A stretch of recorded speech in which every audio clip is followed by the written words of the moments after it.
6, pag-uwi na doon ng bahay, Oh.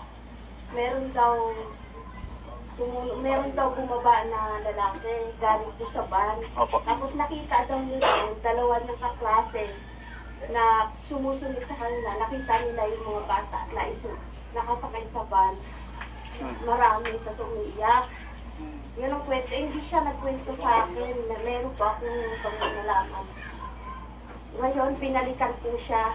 Gumulong po siya sa overlooking. Opo.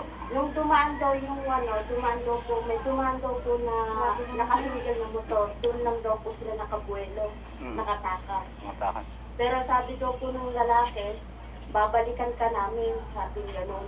Ngayon, ang pasok niya 11 po. Papasok siya. Ang pasok niya 12 to 6. Ami, paano to?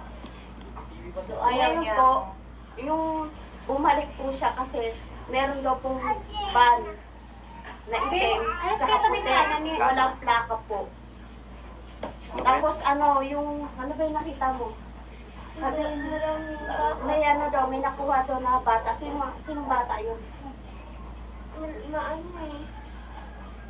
Sino yung bata na nakuha? Nakilala mo ba yung nakuha?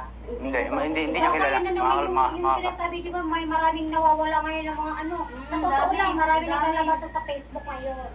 Kahit saan daw. Kung na kayong pinarigay. Wait lang. Sige, upuan. Nakakatakot naman.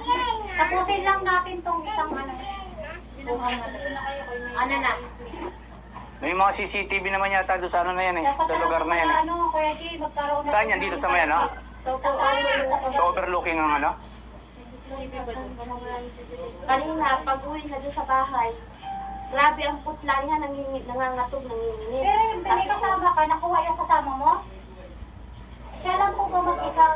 Siya lang po mag-isa. Meron po dumadaan doon na tricycle